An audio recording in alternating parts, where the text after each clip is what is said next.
हरिओम। आइए आज सूर्य की बात करते हैं, क्योंकि सूर्य अगर नहीं है तो हम भी नहीं हैं। जितना प्रकाश दुनिया में है, जितनी ऊर्जा दुनिया में है, जितना जीवन दुनिया में है, वो सब सूर्य की देन है। और सूर्य इसलिए दिव्य है क्योंकि सूर्य भेदभाव रहित होकर के सबको देता है, इसलिए वो देवता है, आराध्य है।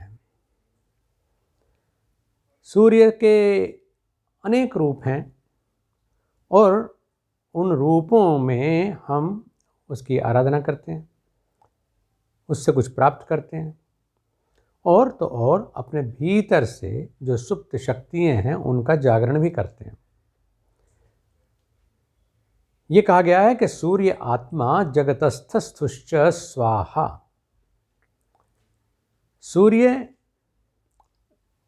जितने जीवधारी हैं और जितने भी स्थाणु हैं उनमें जीवन का आधार सूर्य ही है। अनेक तरह से हम सूर्य से लाभ लेते हैं। सूर्य का दर्शन करके,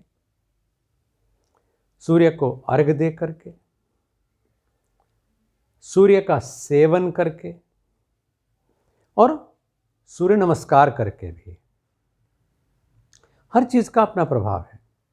यहाँ तक कि अगर कोई कुछ नहीं कर सकता है तो केवल सूर्य का सेवन करते समय अपने मणिपुर चक्र को अगर एक्टिवेट करे, सक्रिय करे, तो उतने मात्र से उसके अंदर ट्रांसफॉर्मेशन, एक सौंदर्य का ऊर्जादायी बदलाव आना शुरू हो जाता है।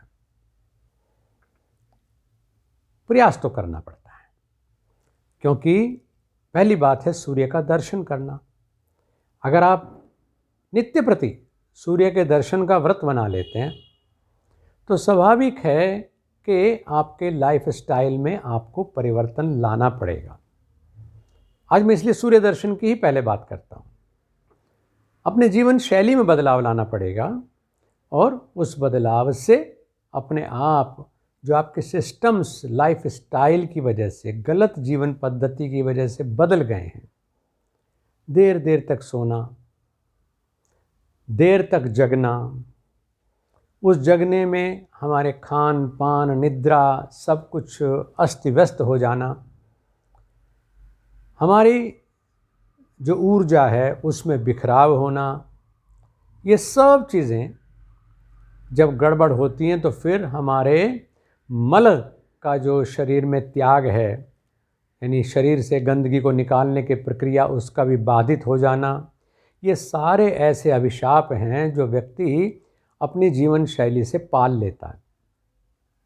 अगर हम सूर्य के दर्शन का व्रत बना लेते हैं तो इन सब चीज़ों को दोबारा से रिसाइकिल होना पड़ेगा, यानी आपकी जो जीवन शैली है उसमें बदलाव आ जाएगा, आपके पाचन का सिस्टम है उसमें सुधार आ जाएगा, आपका जो उत्सर्जन तंत्र है उसमें सुधार आ जाएगा, आपकी जो मानसिक अस्त व्यस्तता है जिसकी वजह से बेचैनी, अस्थिरता जैसे विकार हमको घेर लेते हैं, उनसे बदलाव आ जाएगा।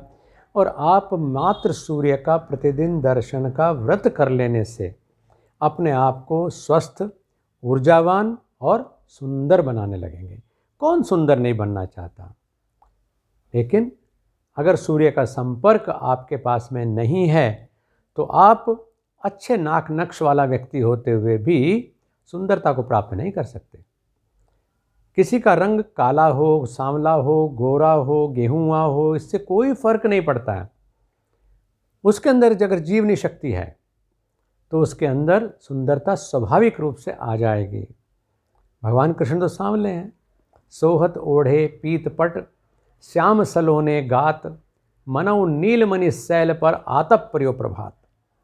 यानी केवल सूर्य की किरणों का वस्त्र पहनने मात्र से भगवान कृष्ण ऐसे सुंदर लग रहे हैं जैसे नीलमणि पर्वत के ऊपर सूर्य की किरणें सीधी सीधी पड़ रही हों।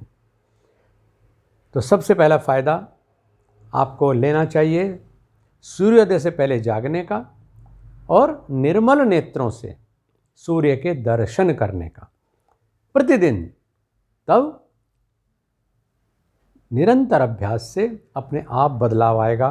मैंने कहा कि इतने मात्र से हम आगे की सीढ़ी की तरफ चलना शुरू कर देंगे, क्योंकि बाकी सारे प्रयोग में इस समय आपको बता भी दूं तो भी आपको फ़ायदा इसलिए नहीं होगा। अक्सर क्या होता है, धैर्य नहीं है व्यक्ति में, वो सोचता है ये भी बता देते तो कितना अच्छा था।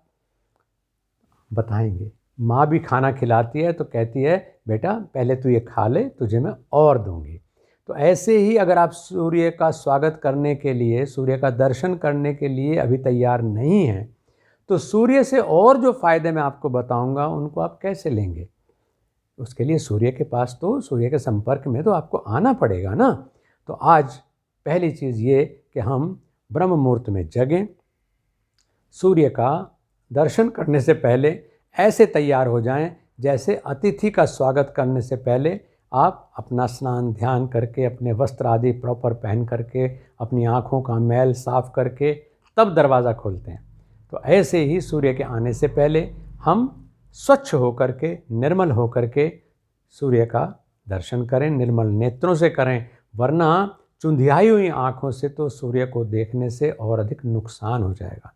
एक 100 वाट का बल्ब भी अगर आपको सो करके उठते समय अचानक जला दिया जाए तो देखो क्या हालत हो जाती है आपकी।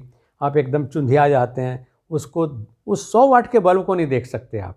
तो भला ये जो पूरी दुनिया का जो ऊर्जा का, प्रकाश का, अग्नि का स्रोत है, उसको आप अगर अनप्रिपेयर्ड आइज से, निंदियाई आँखों से, अलसाई आँखों से देखेंगे तो उससे लाभ के बजाय नुकसान होगा। तो ब्रह्म मुहूर्त में जगना, अपने आँखों को और अपने तन को निर्मल कर लेना और फिर सूर्य के संपर्क में आना, सूर्य का दर्शन करना, ये आप शुरू करिएगा। तब इसके बाद हम आगे देखेंगे कि सूर्य का सेवन कैसे किया जाए।